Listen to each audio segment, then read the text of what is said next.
Quelque chose de fondamental a changé à New York cette semaine. Beaucoup de Juifs l'ont ressenti immédiatement. Zohran Mamdani a été investi comme maire et en quelques heures, les garde-fous ont disparu. Une définition internationale de l'antisémitisme utilisée mondialement a été supprimée, ainsi que l'interdiction pour les agences municipales de soutenir le boycott, désinvestissement et sanctions. Parti, un avocat qui a représenté un terroriste d'Al-Qaïda et un meneur de manifestations illégales anti-israéliennes à l'Université Columbia, fait maintenant partie du conseil municipal. Même les déclarations publiques de l'ancien maire condamnant l'antisémitisme ont été discrètement effacées. Rien de tout cela ne devrait surprendre, et rien de tout cela ne devrait être considéré isolément. Parce que lorsque vous retirez le langage des procédures et des révisions de politique, il reste un message très clair sur la direction que prend la ville et sur la sécurité de qui est considéré comme négociable. Pour être juste, le maire a gardé le bureau de lutte contre l'antisémitisme et protégé les lieux de culte. Mais un bureau sans définition, c'est comme un service d'incendie sans eau. Cela semble rassurant jusqu'à ce que l'incendie commence, et beaucoup pensent que le feu est déjà là. Des foules scandant des appels à la violence devant des synagogues et une responsable municipale affirmant que l'immigration juive en Israël viole le droit international. Jusqu'à un écosystème politique où l'antisionisme et l'antisémitisme deviennent de plus en plus indissociables, ce n'est pas théorique. Alors aujourd'hui, nous parlons de pouvoir, de droit, d'influence et de ce qui protège réellement une communauté. Quand la politique devient hostile, la panique ne sert à rien et la peur n'est pas une stratégie, mais utilisée correctement, la loi peut l'être. Alors, aujourd'hui, nous recevons le rabbin Marc Goldfetter, avocat constitutionnaliste et fondateur du Centre national de plaidoyer juif, pour nous expliquer ce que signifient ces mesures, quels outils juridiques il reste aux Juifs new-yorkais et comment les utiliser. Marc, re-bienvenue dans Basic Law. Merci de m'avoir invité.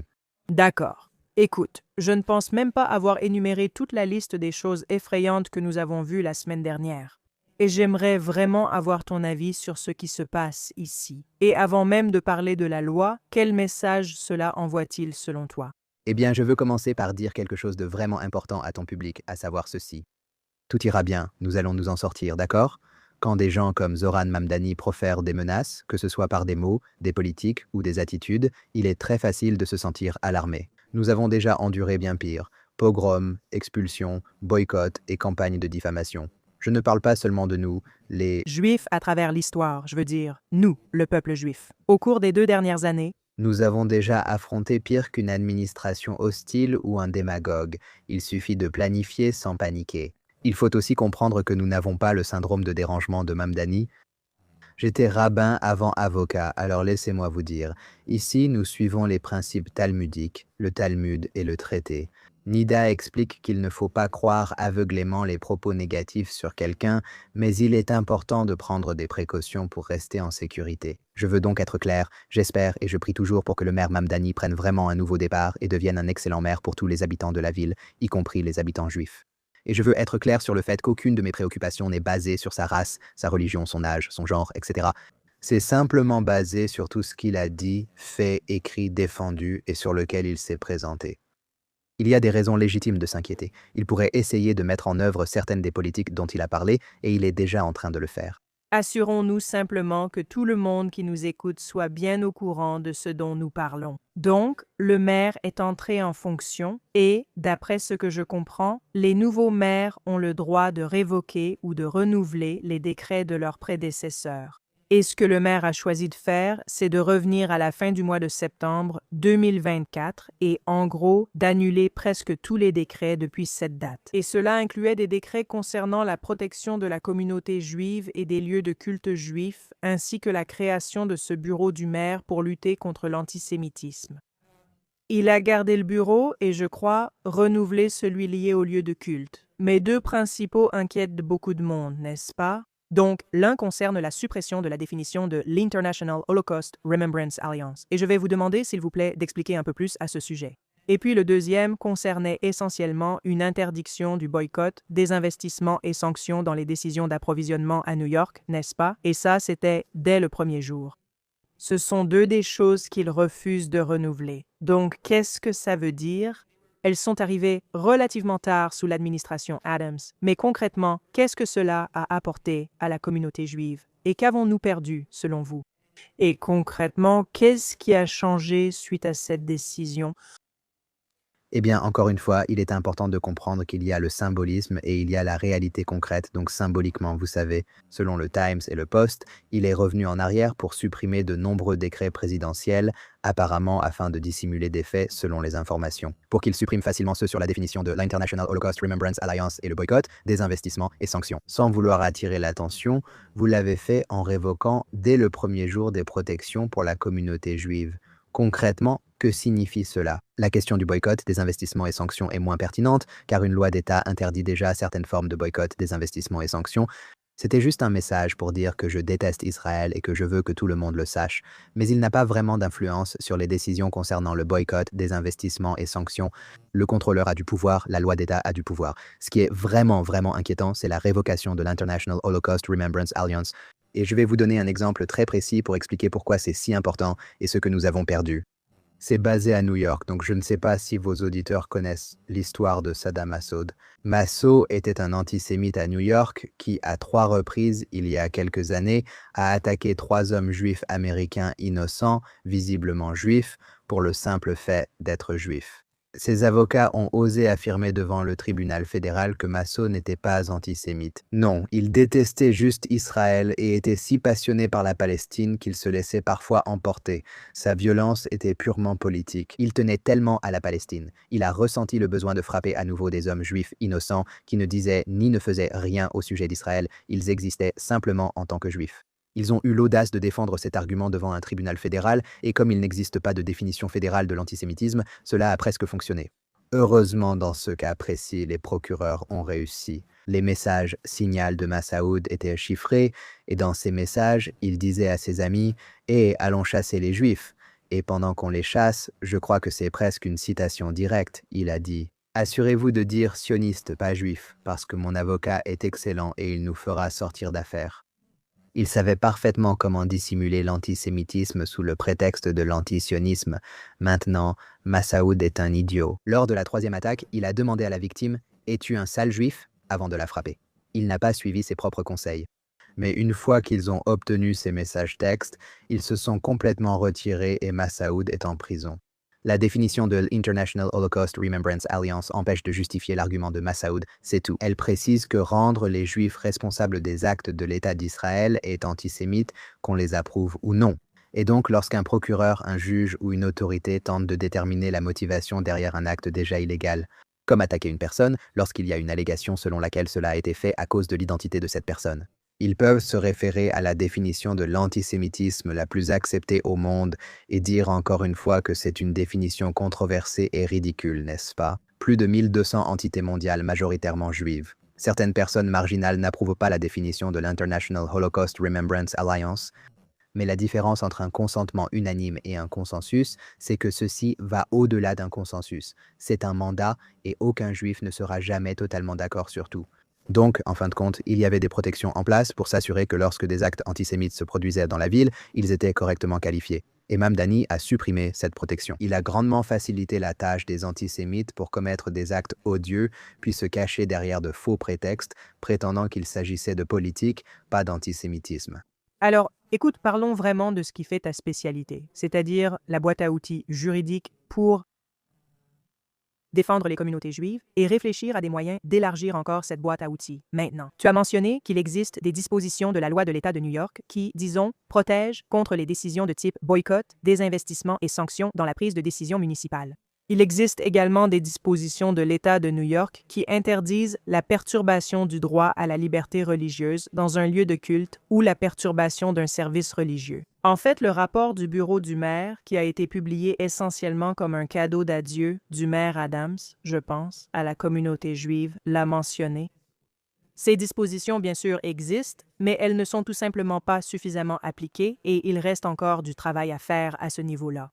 Je ne sais pas si vous voulez en parler, mais cela pourrait intéresser ce public qui n'est pas composé uniquement de New-Yorkais. Mais je pense qu'ils devraient en tirer des leçons. Nous, eux, tout le monde devrait apprendre du cas de New York. Nous pouvons parler des protections fédérales. Celles-ci s'appliquent aux Juifs partout aux États-Unis. Et vous avez déjà exposé plusieurs lois fédérales dans vos écrits. Le Freedom of Access to Clinic Entrances Act, la section 1983 et la section 1981. Je voulais approfondir davantage ces points. Selon la façon dont vous répondez à la question, nous essaierons soit de les appliquer à des cas spécifiques, soit vous pourrez donner vous-même des exemples. Donc ces trois-là, je pense, ou si vous en avez d'autres également. Je vais d'abord parler de la section 1981 qui se lie bien à la révocation de la définition de l'International Holocaust Remembrance Alliance. Elle fait partie du Civil Rights Act de 1866, l'un des plus anciens et puissants textes antidiscrimination du droit américain. Adoptée peu après la guerre de sécession, elle était révolutionnaire. Elle garantissait à tous aux États-Unis, quelle que soit leur origine, le même droit de conclure et faire respecter des contrats. Poursuivre en justice, être partie, témoigner et bénéficier également de toutes les lois pour la sécurité des personnes et des biens, comme les citoyens blancs.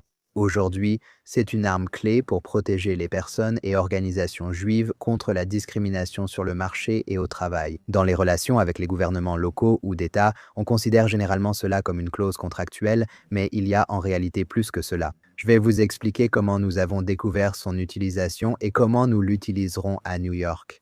Certains connaissent peut-être notre affaire Kim Sumrall de l'été dernier.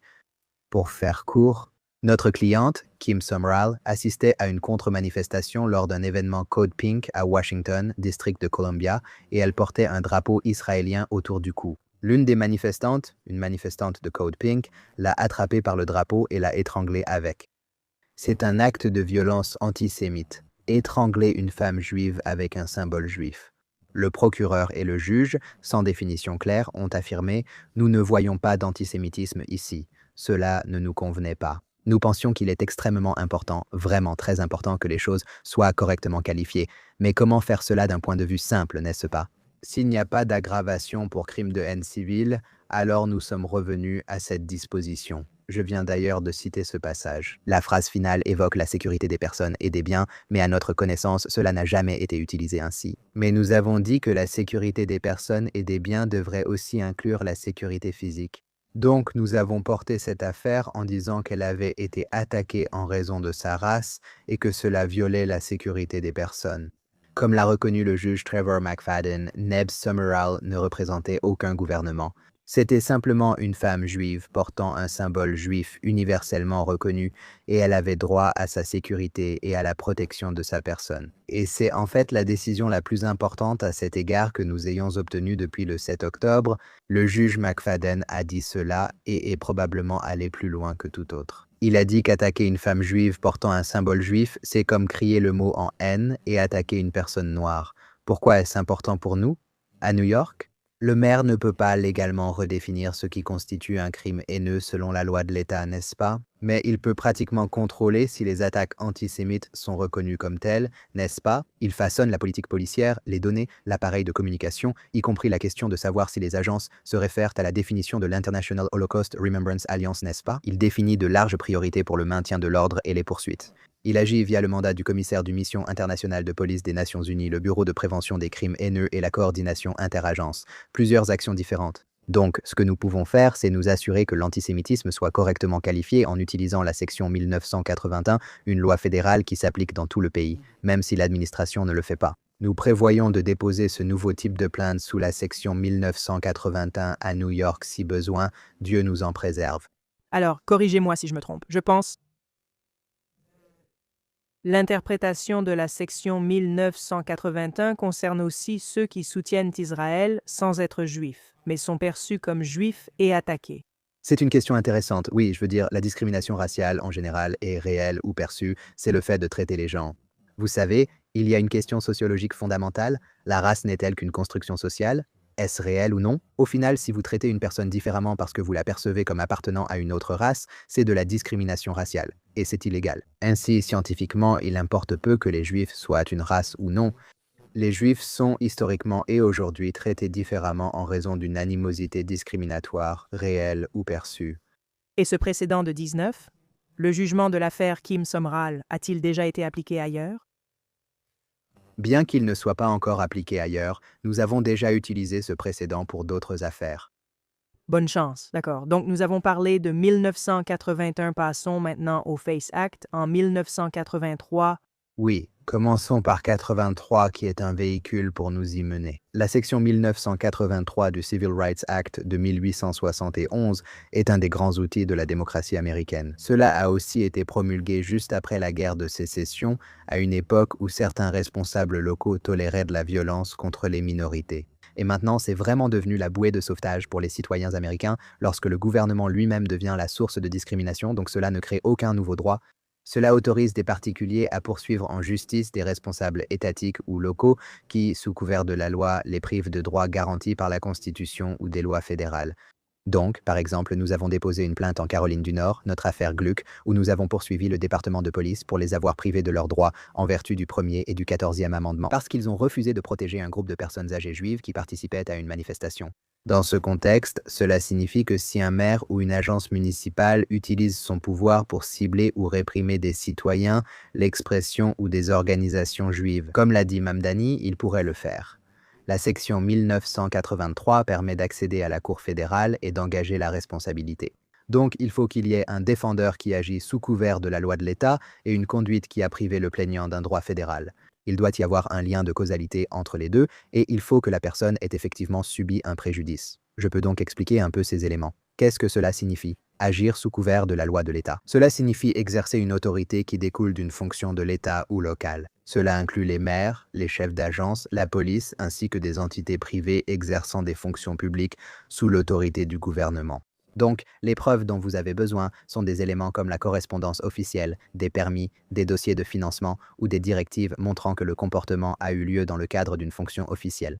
Maintenant, il doit y avoir une privation d'un droit fédéral. À quoi cela ressemblerait-il ici ? Eh bien, dans les affaires liées à l'antisémitisme, il existe de nombreux exemples de ce à quoi cela pourrait ressembler. Cela pourrait être la protection égale, n'est-ce pas? Ce qui correspond ici à une discrimination intentionnelle, donc vous devez montrer qu'ils sont membres d'une classe protégée, une identité religieuse ou ethnique, juive ou israélienne, traitée différemment.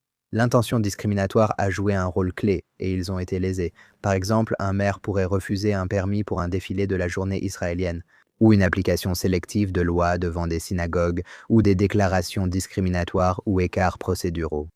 Toutes ces choses sont malheureusement susceptibles de se produire.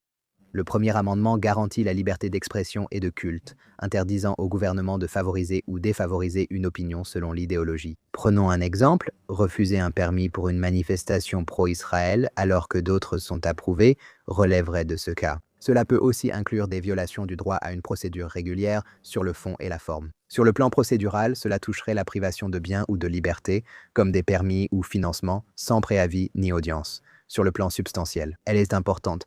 Ce serait un comportement si arbitraire ou scandaleux qu'il choque la conscience. Cela paraît strict, mais dans l'affaire Comté de Sacramento contre Lewis, la Cour a refusé. Un comportement policier délibérément indifférent ou scandaleux peut violer la procédure régulière, mais concrètement, à quoi cela ressemblerait-il ? Une affaire Gluck où la police refuse de protéger des manifestants juifs, des contre-manifestants juifs lors d'un événement. Je dirais en fin de compte que la section 1983 est le moyen de s'assurer que le pouvoir public ne devienne pas lui-même l'instrument du préjugé. Vos exemples sont merveilleux parce qu'ils illustrent vraiment aux gens des choses qui pourraient théoriquement arriver. Certaines d'entre elles se sont produites. Mais qu'en est-il des zones grises? À quoi ressemblerait une zone grise ici? Parce que très souvent, je ne pense pas que ce soit forcément aussi tranché. Pourquoi? Disons que la police ne se présente pas en nombre que vous auriez souhaité. Ou, vous savez, il y a une raison technique, comme par exemple un nouveau départ pour le bureau du maire. Que tous les ordres remontant à la fin septembre 24 sont révoqués ou annulés, y compris presque ceux qui étaient clairement visés dès le départ. Ou cela devient-il plus difficile? Je vais présenter quelques exemples, puis nous en discuterons. Commençons par un exemple simple. En 1981, un boycott d'entreprises lié à la discrimination, car ils ont annulé les actions du boycott, des investissements et sanctions. Une entreprise refusant de contracter avec des fournisseurs qui ne dénoncent pas Israël viole la section 1981 discriminant sur l'affiliation juive ou israélienne comme substitut à l'origine ethnique. Compliquons un peu.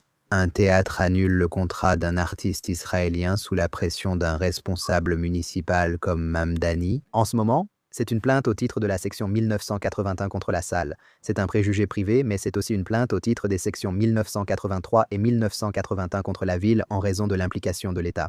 Ils vont dire non, vous avez exercé des pressions pour d'autres raisons, des raisons politiques, et c'est à ce moment-là que vous allez obtenir la phase de découverte, et c'est là que vous allez avoir accès à ces courriels internes et à la correspondance qui vont décrire, dans des courriels officiels, pourquoi ils ont pris ou non une décision particulière. Allons plus loin. Un biais dans les contrats municipaux. La ville refuse de louer un espace public à une organisation juive, invoquant des préoccupations de sécurité. Mais elle approuve d'autres organisations présentant des profils de risque similaires, n'est-ce pas? C'est une violation des articles 1981 et 1983 de l'égalité de protection et des droits contractuels. Nous utiliserons l'impact disproportionné et les comparateurs dans une situation similaire pour prouver l'intention discriminatoire. En fin de compte, nous allons chercher des preuves dans les déclarations et la correspondance. Et tout, des messages textes comme Saddam Massoud, jusqu'aux proclamations officielles du bureau du maire concernant la véritable intention. Et encore une fois, quand on regarde comment ils traitent les autres personnes, il est très très clair de voir qu'il pourrait y avoir une différence. Par exemple, ils n'ont annulé aucun autre décret protégeant d'autres minorités. Durant la même période. Oui, je veux dire, je ne sais pas s'il n'y en avait vraiment, mais on choisit une période arbitraire où seuls les Juifs sont concernés. Cela en dit long. En réalité, je voulais voir la liste complète des personnes déchues de leur citoyenneté, mais je n'ai pas pu la trouver. Mais ça, c'est probablement pour après cette émission, donc, d'accord. Il nous en reste encore un à voir avant de passer à la suite, et c'est le Face Act. Et en fait, je me souviens avoir parlé avec toi d'un précédent que tu as obtenu lors de notre épisode précédent. J'aimerais que tu en parles à nouveau en détail, mais je voulais juste le mentionner parce que cet épisode aussi contient quelques pépites que je pense qu'on n'abordera peut-être pas cette fois-ci. Explique pourquoi la loi Freedom of Access to Clinic Entrances est importante. Bien sûr, donc la loi Freedom of Access to Clinic Entrances est la loi sur la liberté d'accès aux entrées des cliniques. C'est généralement une loi concernant les cliniques d'avortement, la liberté d'accès aux entrées des cliniques. Mais il y a aussi un paragraphe que personne ne lit qui dit où les lieux de culte religieux. En juin 2024, il y a eu ce pogrom devant la synagogue Hadass Torah à Los Angeles. Nous invoquons le Freedom of Access to Clinic Entrances Act contre Code Pink, une association antisémite responsable de cette attaque violente. Ils bloquaient à l'entrée d'un lieu de culte, violant le Freedom of Access to Clinic Entrances Act californien et les lois fédérales. Ils ont ensuite répondu non, non, non. C'était seulement un événement alia, un événement immobilier, pas un acte religieux. Nous avons répondu non, l'alia est une mitzvah, un commandement que le Talmud juge égal aux autres. Selon plusieurs, dont le Rivash et Ekshir Alia, se préparer à faire l'alia est déjà une réalisation partielle de cette mitzvah. Le juge a dit « Je ne veux pas toucher à ça, même avec une perche ». Nous avons pourtant cité toutes les sources réelles.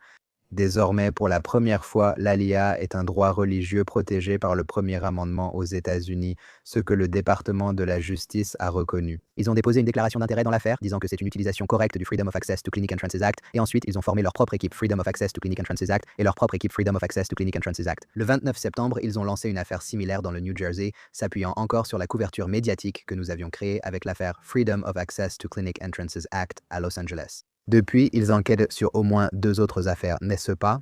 Ces 2 autres incluent Wilshire Boulevard à Los Angeles et la synagogue Park East. Fait intéressant, dans l'affaire Wilshire Boulevard, encore une fois, des rapports publics montrent que le même groupe qui a organisé cette manifestation prévoyait 5 attaques à la bombe différentes, des attentats terroristes pour le réveillon du Nouvel An, lorsqu'ils ont été arrêtés. Je ne sais pas si l'enquête a été lancée suite à une mauvaise application de la loi, mais si c'est le cas, le Rivash aurait peut-être empêché un attentat en 2025. Il y a ici une confluence intéressante de circonstances. Pourquoi la loi Freedom of Access to Clinic Entrances est-elle importante? Parce que, encore une fois, nous examinons ce que le maire a déjà dit et déjà fait correctement. Lorsqu'il y a eu une manifestation extrêmement antisémite devant une synagogue, au lieu de simplement condamner les manifestants, ce que Mamdani a fait, c'est condamner la synagogue pour avoir osé organiser un événement aliyah. Et il l'a fait en invoquant un droit international inexistant. Il n'existe vraiment pas de tel droit international, et dans la mesure où il y en aurait un, il n'a rien à voir avec l'État de New York. Mamdani, en tant que maire, est soumis à la Constitution et aux lois nationales et locales, sans lien avec le droit international.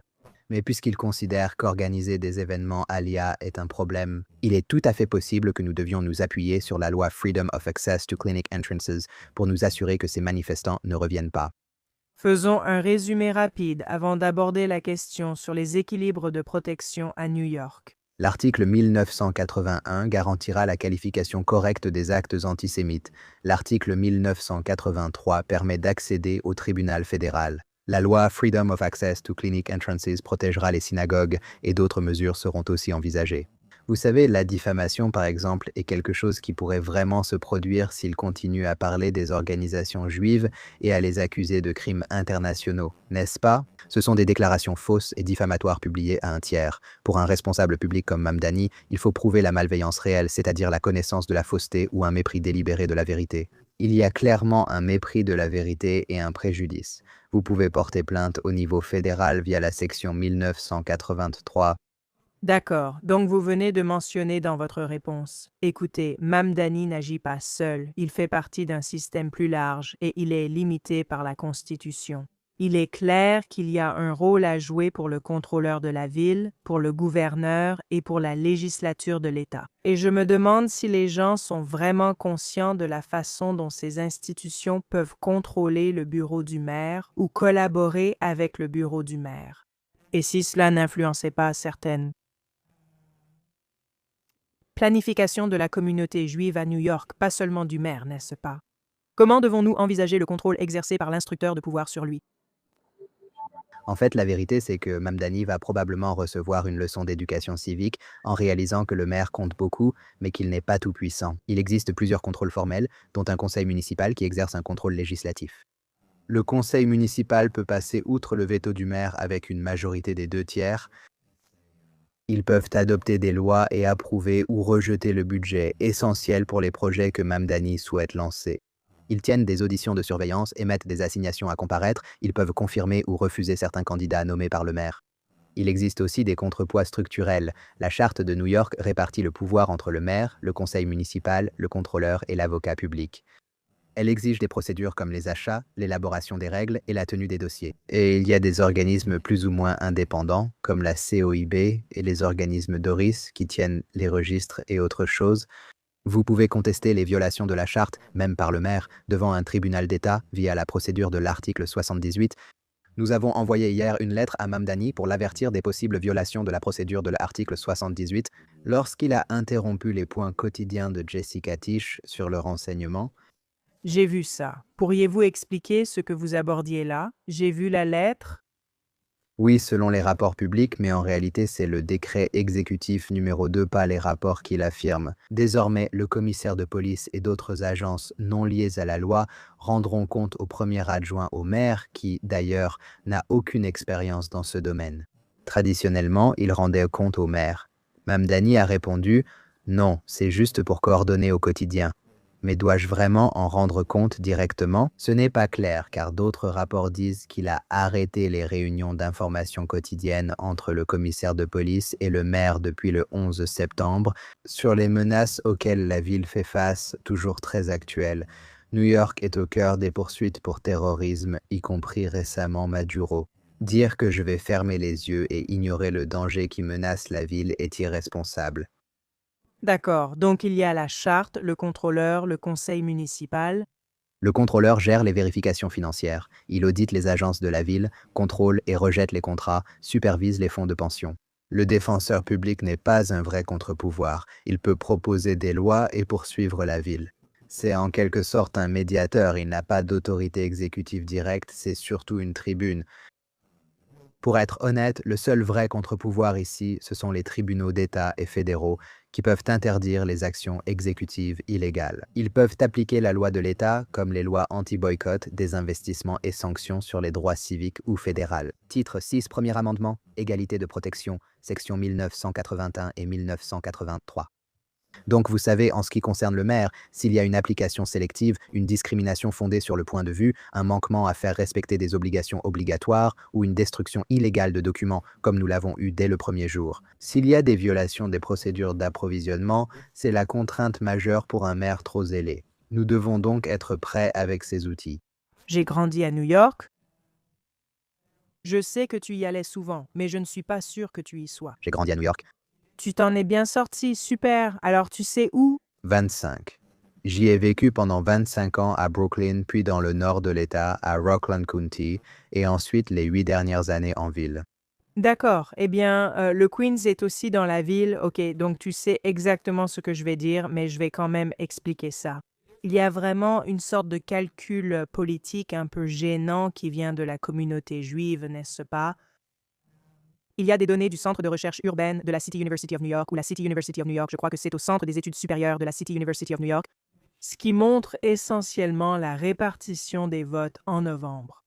Et pour donner quelques exemples, ceux-ci citent des recherches qui ont été mentionnées dans un article du Forward. À Borough Park, les électeurs hassidiques se sont mobilisés comme jamais auparavant. Il y a eu un district où le nombre d'électeurs est passé de 280 en 2021 à plus de 1000 cette année, et André Cuomo a obtenu 88% de ses voix. Omdani en a obtenu 66. Et vous trouvez des marges similaires à Midwood et Crown Heights, à Williamsburg, sans grande surprise. Mais ensuite, lorsque vous allez dans des quartiers où la population juive est majoritairement plus progressiste ou libérale, Omdani obtient 75, des résultats similaires à Park Slope, Prospect Heights, Clinton Hill, Fort Greene, etc. L'Upper West Side était partagé à parts égales. L'Upper East Side a voté 2 contre 1 pour Cuomo. Donc, nous avons un vote juif très divisé et le vote juif lui-même est numériquement moins puissant qu'il ne l'était auparavant. Je me souviens de mon enfance. On disait alors qu'il y avait environ 2 millions de Juifs à New York. Et maintenant, du moins d'après les documents municipaux que j'ai consultés en préparant cette émission, nous sommes en dessous du million, étant donné que le vote juif est si diversifié. Qu'en pensez-vous? Vous affirmez que les tribunaux sont le principal contre-pouvoir du maire. Mais ne pourrait-on pas envisager autrement la formation de coalitions internes? Est-ce possible? Le fait que Mamdani ait gagné ne prouve pas que les Juifs de New York aient majoritairement soutenu ses idées. De nombreuses études, dont celle de Dropsite, étaient risibles. Si on retire les électeurs de Trump, Mamdani a très bien réussi. D'accord. Donc, si vous retirez encore une fois, comme vous l'avez dit, tous les Juifs haredim et orthodoxes, ce qui représente un pourcentage important, alors Mamdani a fait exceptionnellement bien. Il n'a pas fait exceptionnellement bien. Les électeurs juifs seront toujours divisés et la principale leçon à retenir est la suivante. La sécurité des Juifs à New York ne doit pas reposer sur la bonne volonté du maire. Les maires n'ont pas besoin de notre vote pour gagner. La protection doit être obligatoire, pas optionnelle. Elle doit venir de la loi, des tribunaux, de la préemption de l'État, de l'application des droits fédéraux et, malheureusement, de la préparation au litige, n'est-ce pas? Le pouvoir doit maintenant passer par les institutions, pas par la mairie. Et je pense que Mamdani l'a démontré en disant cela. Il a dit « Je n'ai pas besoin de vous pour gagner ». Et il n'en avait pas besoin. Il n'avait pas besoin de nous pour gagner. Il a gagné. Et maintenant, je pense qu'il essaie de déplacer la fenêtre d'Overton aussi loin qu'il le peut, n'est-ce pas? Cela envoie un vrai message quand vous prenez un avocat d'Al-Qaïda comme conseiller juridique principal. La même personne a aussi défendu Mahmoud Khalil, un des principaux activistes soutenant matériellement le terrorisme et, selon moi, le Hamas. Au cours des dernières années, ce sont les personnes qu'il met en place. Et ce qu'il dit, c'est qu'il fait un pied de nez à la communauté juive et dit « Je n'ai pas besoin de vous, et je peux faire ce que je veux ». C'est très bien car nous n'avons pas besoin de lui. Nous pouvons aussi agir, encore une fois, via la préemption des tribunaux, l'application des droits fédéraux et la préparation au litige. Eh bien, je ne peux pas imaginer de meilleure façon de conclure que celle-ci. Je vous souhaite énormément de succès, tant dans la diffusion de votre message que, bien sûr, dans les affaires que vous défendez actuellement et que vous défendrez à l'avenir. J'espère et prie pour que rien de tout cela ne soit jamais nécessaire, et qu'ils comprennent soudain que les Juifs sont aussi humains et méritent d'être protégés comme tous. Je serai d'accord avec ça, et vous savez, en plus de cela, je voudrais simplement réitérer le message avec lequel nous avons commencé. Vous parliez de message. Donc, ce qui se passe à New York est un message, n'est-ce pas? Et la communauté juive là-bas, du moins la partie qui est assez préoccupée par cela, devrait simplement, j'espère, s'en rendre compte. Elle possède de nombreux outils mentionnés, dont vous, ainsi que plusieurs grandes organisations impliquées dans ce domaine. Merci beaucoup. Je sais que vous avez mené une dure bataille contre un rhume pour nous parler. C'est pareil pour moi, d'ailleurs, et j'espère pouvoir vous reparler dans les mois à venir. Merci, à bientôt, ravi de vous voir. Ravi de vous voir aussi.